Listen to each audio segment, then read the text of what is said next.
ఒక వెంకటేశ్వర భక్తుడిగా ఏదైతే ఈరోజు సుప్రీంకోర్టు విచారణలో వాస్తవాలు వెలువడినాయో ఒక వెంకటేశ్వర భక్తుడిగా నాలో ఉన్న ఆవేదన చాలా వరకు తగ్గిందని భావిస్తున్నాను. ఎందుకంటే ఇది దాదాపు కోట్లాది మంది భక్తుల యొక్క మనోభావాల్ని దెబ్బతీసే విధంగా గతంలో మనం చూసాం. కానీ ఈరోజు సుప్రీంకోర్టు విచారణలో చాలా వరకు వ్యాఖ్యలు బయటికి రావడం జరిగింది. ఏదైతే ఒక రాజ్యాంగబద్ధమైన పోస్టులో ఉన్న ముఖ్యమంత్రి ఏ విధంగా కల్తీ జరుగుతుంది అని చెప్పి సుప్రీంకోర్టు ప్రశ్నించడం కానివ్వండి, ఆ నెయ్యిని వాడినట్టుగా ఆధారాలు దొరకలేదని చెప్పడం కానివ్వండి, సుప్రీంకోర్టు తీర్పులో వచ్చిన ఇవన్నీ కూడా ఈరోజు విచారణలో వచ్చిన మాటలన్నీ కూడా, అదేవిధంగా ఏదైతే ఈ ప్రభుత్వం తరపున అంటే మన చంద్రబాబు ప్రభుత్వం తరపున వాదించిన అడ్వకేట్ కూడా ఆ ట్యాంకర్లు వాడలేదని చెప్పడం కానివ్వండి, పూర్తిగా కూడా చాలా వరకు భక్తుల మనోభావాలకి ఆవేదనకి గురికాకుండా ఉండే విధంగా ఈరోజు సుప్రీంకోర్టు యొక్క వ్యాఖ్యలు చూస్తే అర్థమవుతుంది. దయచేసి నేను ఒక్కటే కోరుకునేది, కోట్లాది మంది భక్తులు గత కొద్ది రోజుల నుంచి చాలా ఆవేదనతో బాధపడిన పరిస్థితులు. ఎందుకంటే ప్రతి ఒక్కళ్ళు కూడా ఎలవేల్పుగా చూసుకునే వెంకటేశ్వర స్వామి గారి యొక్క ప్రసాదాన్ని కల్తీ జరిగిందని చెప్పని బాధపడే పరిస్థితి, చాలామంది భక్తులు బాధపడిన పరిస్థితి నేను దగ్గరుండి చూశాను. ఈరోజు సాక్ష్యాధారాలతో సహా సుప్రీంకోర్టులో అంటే ఇటు వైవి సుబ్బారెడ్డి గారు కానీ వేనేయండి, లేకపోతే సుబ్రహ్మణ్యం స్వామి గారు వేనేయండి, ఇతరులు చాలామంది కూడా దీని మీద సుప్రీంకోర్టులో విచారణకి కోరుకున్న పరిస్థితులు మనం చూసాం.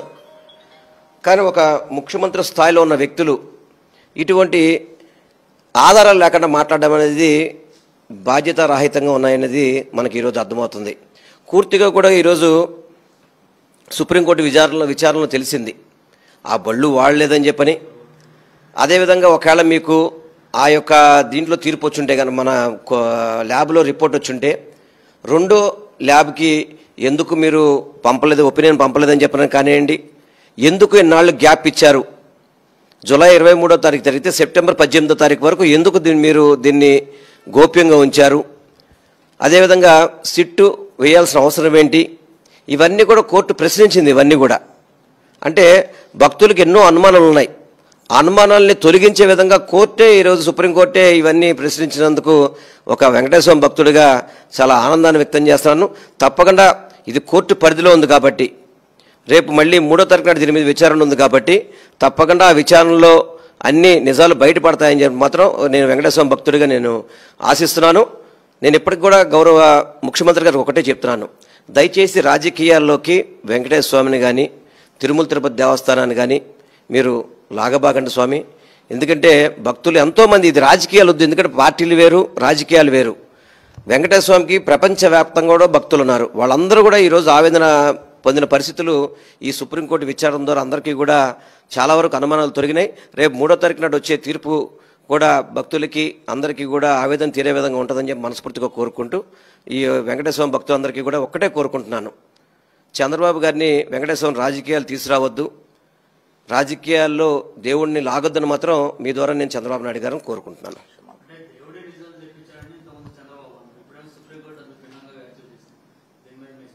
నేను ఒకటే చెప్తున్నా సార్, ఇప్పుడు నేను దేవుడిని రాజకీయాల్లో ఏ వ్యక్తి కూడా వాడకూడదు, అది చాలా తప్పు. కలియుగ దైవం వెంకటేశ్వర స్వామి, ఆయన అనునిత్యం కూడా అందరినీ చూస్తుంటాడు.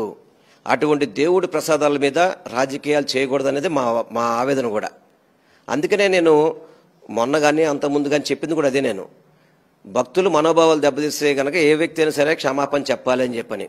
ఎందుకంటే ఒక రాజ్యాంగబద్ధ పోస్టులో ఉండి ముఖ్యమంత్రిగా ఉంటూ నివేదికలకు సరిగ్గా చూడకుండా చర్యలు తీసుకోకుండా తప్పుడు ఆరోపణలు చేసి ఎంతోమంది భక్తులకి ఆవేదనకు గురి చేసిన ముఖ్యమంత్రి గారు మాత్రం వెంకటేశ్వర భక్తులందరికీ కూడా క్షమాపణ చెప్పాలని చెప్పి మాత్రం నేను మనస్ఫూర్తిగా కోరుకుంటున్నాను.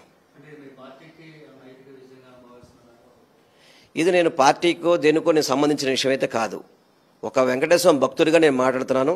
తప్పకుండా రేపు కోర్టు తీర్పు వచ్చిన తర్వాత దాన్ని ఏ విధంగా మాట్లాడాలన్నది కూడా తప్పకుండా మీతో మాట్లాడతాను నేను అందరితో కూడా.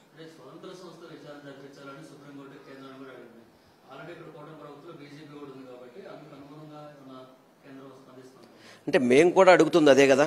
మేము కూడా ఇప్పుడు ఒక రాష్ట్ర ముఖ్యమంత్రిగా వ్యాఖ్యలు చేసినప్పుడు వాళ్ళ తరపున సిట్ అని చెప్పి వ్యవహరిస్తే దాంట్లో నిజాలు బయటకు వచ్చే పరిస్థితి ఉండదు. కాబట్టి మొట్టమొదటి నుంచి మేము కోరుకునేది కాబట్టి సుప్రీంకోర్టు సిట్టింగ్ జడ్జితో కావచ్చు, ఒక స్వతంత్ర సంస్థలతో కావచ్చు విచారణ జరిపించి భక్తుల యొక్క అనుమానాలు కూడా తీర్చాల్సిన పరిస్థితి ఉంది. కాబట్టి స్వతంత్ర సంస్థ ద్వారా మాకు అయితే న్యాయం జరిగేది ఏమనుకుంటున్నామంటే సుప్రీంకోర్టు సిట్టింగ్ జడ్జితో కనుక జరిపిస్తే నిజాలు బయటపడతాయని మాత్రం మేము కోరుకుంటున్నాం.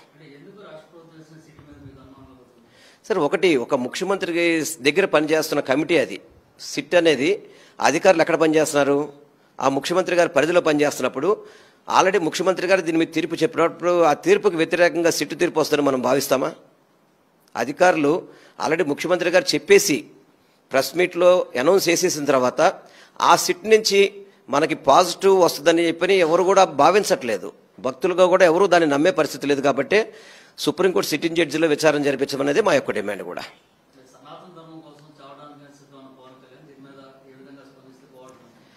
అంటే ఎక్కువగానే రాజకీయాలకైతే పోదలుచుకోవట్లేదు ఒకసారి, ఎందుకంటే ఇది సుప్రీంకోర్టు పరిధిలో ఉంది. డిప్యూటీ సీఎం కావచ్చు, సీఎం కావచ్చు, ఎవరైనా కావచ్చు, హిందువుల మనోభావాలు గౌరవించాల్సిన బాధ్యత ప్రతి ప్రజాప్రతినిధి మీద ఉంటుంది. అంటే ముఖ్యమంత్రి కావచ్చు, డిప్యూటీ సీఎం మీద కావచ్చు. కానీ అలా అని చెప్పని తప్పుడు ఆరోపణలతో భక్తుల మనోభావాలతో మాత్రం చెలగాటం ఆడద్దని చెప్పి మాత్రం మీ ద్వారా నేను వాళ్ళని కూడా కోరుకుంటున్నాను.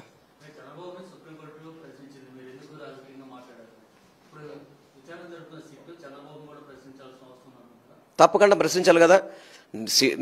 మీరు చెప్పిన ప్రకారం సిట్టు గనక నిస్వార్థంగా పనిచేస్తే ఏదైతే చంద్రబాబు నాయుడు ముఖ్యమంత్రి హోదాలో పార్టీ ఆఫీసులో మీటింగ్ పెట్టి ఎన్డీడీబీ రిపోర్ట్ పార్టీ ఆఫీసులు తీసుకొచ్చాడో దాని మీద కూడా విచారణ జరపాలి. వాళ్ళు సిట్టు కూడా చంద్రబాబుని విచారణ జరపాలి. జరిపితేనే దాంట్లో ఎక్కడ కూడా అవకతవకలు జరగలేదని ఫీలింగ్ ఉంటుంది తప్ప అసలు సిట్టిని అయితే నమ్మే పరిస్థితి అయితే మేమైతే నమ్మే పరిస్థితుల్లో లేము. సిట్టిని అయితే మాత్రం